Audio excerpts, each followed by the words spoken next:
안녕하세요. 오늘은 비장애 형제 자매를 장애 형제와 같은 학교에 취약시켜도 되는지에 대해서 이야기해 보려고 합니다. 많은 부모님들께서 이 주제에 관심을 갖고 계시고 또 문의를 해 오셨는데요. 이 주제에 들어가기 전에 먼저 우리가 비장애 형제 자매를 대할 때 유의해야 할 부분을 말씀드리고자 합니다.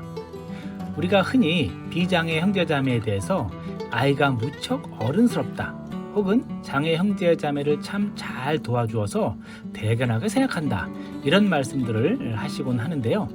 이는 아주 조심스러운 부분이라고 생각을 합니다. 비장애 형제 자매는 소위 말해서 양가 감정이라고 하는 것을 가질 수가 있는데요. 양가 감정이라고 하는 것은 서로 대립되는 혹은 서로 모순되는 감정이 공존하는 상태를 이야기합니다. 예를 들어 비장애 형제 자매는 장애 형제에 비해서 부모님으로부터 더 많은 관심과 사랑을 받고 싶다라는 마음을 가질 수가 있습니다. 동시에 형제 자매가 장애를 가지고 있기 때문에 내가 도움을 주어야 하고 혹은 내가 더 참아야 한다라는 생각을 가질 수가 있습니다. 즉, 더 사랑받고 싶다는 이기적인 생각, 그리고 형제 자매를 도와줘야 되고 내가 참아야 한다는 이타적인 생각이 같이 공존하는 것입니다. 이것은 아주 당연하고 자연스러운 것이라고 할 수가 있습니다.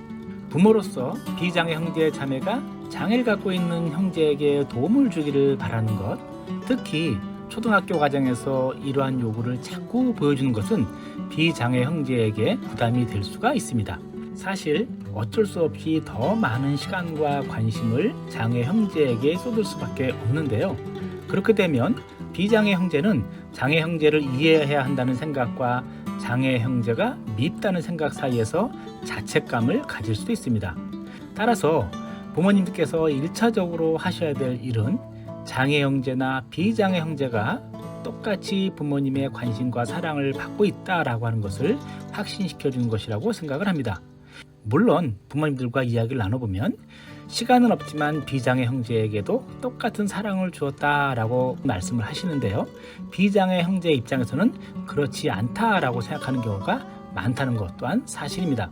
물리적으로 시간이 안 된다면 적어도 하루의 일정 시간 동안은 비장애 형제만을 위한 시간으로 설정하고 그 시간 동안에는 비장애 형제에게 집중하는 그런 시간을 가져보는 것도 중요하다고 생각합니다. 그렇다면 오늘의 주제인 비장애 형제, 장애 형제 자매를 같은 학교에 보내도 되는가에 대해서 조금 더 생각해 보겠습니다.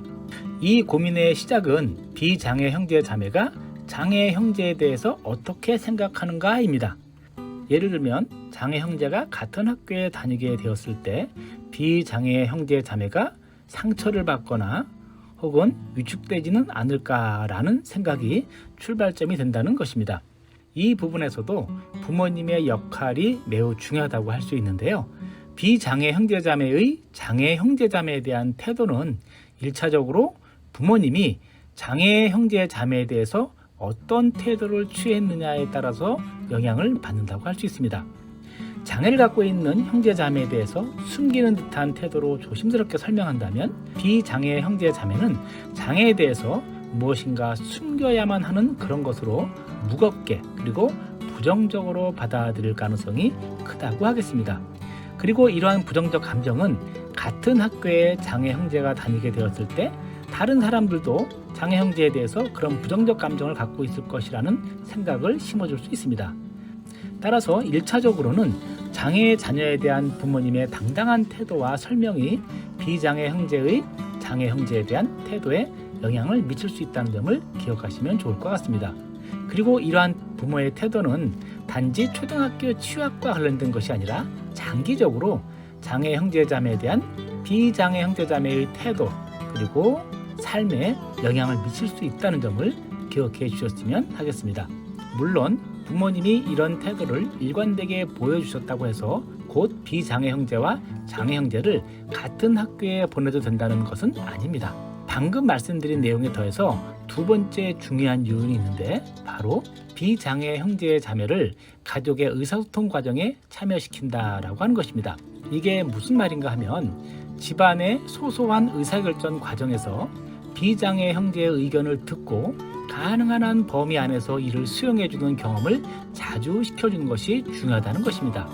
비록 나이는 어리지만 부모님께서 자신의 의견을 소중히 여기고 이를 반영해준다는 경험을 하게 되면 향후 장애 형제와 관련된 여러 가지 의사결정 과정에서 비장애 형제자매의 솔직한 의견을 들을 수 있다라고 하는 것입니다.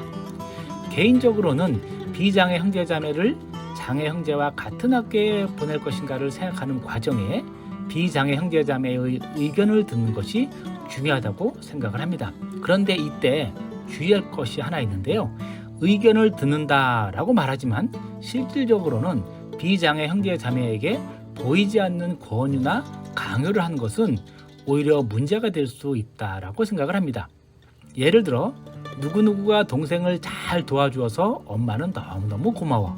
그런데 이번에 동생이 너와 같은 학교에 가려고 하는데 내 생각은 어떠니? 라고 질문한다면 이것은 이미 비장애 형제 자매의 의견을 구하는 것이 아니라 강요에 가깝다라고 하는 것을 꼭 기억하시는 것이 필요하다고 하겠습니다. 앞서 가족의 의사소통 과정에 자주 참여시키라고 말씀드린 것은 가족이 크고 작은 결정을 할 때 자신의 의견과 생각이 진지하게 받아들여진다는 경험을 시켜주라는 의미입니다.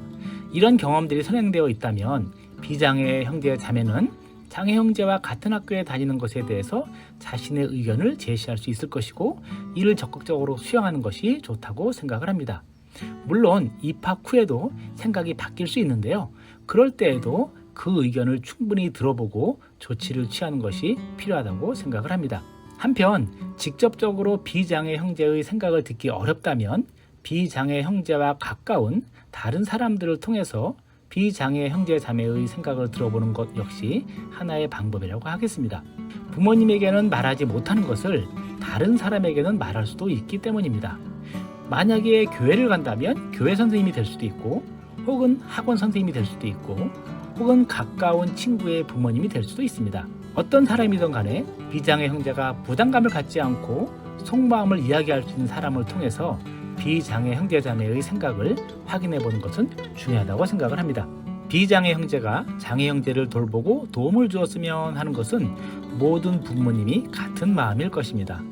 하지만 이를 강제할 수는 없고 비록 어린 나이에는 부모가 결정하는 대로 따른다고 할지라도 나이가 들면서 점점 더 어려움이 생길 수도 있습니다. 물론 그 반대로 나이가 들면서 점점 더 비장애 형제와 장애 형제가 돈독해지는 경우도 적지 않습니다. 그리고 그 출발이 바로 초등학교 취학이라고 할 수 있습니다. 오늘 드린 말씀을 정리하면 다음과 같습니다. 첫째, 1차적으로 장애 형제를 긍정적이고 자신있게 대하는 부모의 태도를 보여주시라는 것이고요.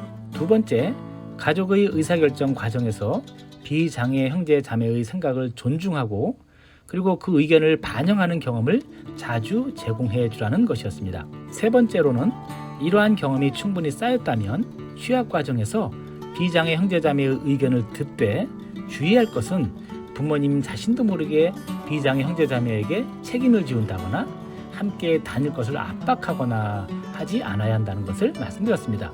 그리고 이것이 어렵다면 비장애 형제와 가까운 지인을 통해서 비장애 형제의 생각을 알아보는 방법도 있다고 말씀을 드렸습니다. 마지막으로 비장애 형제 자매에게 적극적으로 관심을 주고 이를 통해서 비장애 형제 자매가 충분히 사랑을 받았다라는 느낌을 가지고 성장한다면 단순히 초등학교를 같이 다녔다 혹은 같이 다니지 않았다라는 문제가 아니라 장기적으로 조금 더 좋은 형제 자매 관계를 형성할 수 있는 토대가 될 것이라고 생각을 합니다. 감사합니다.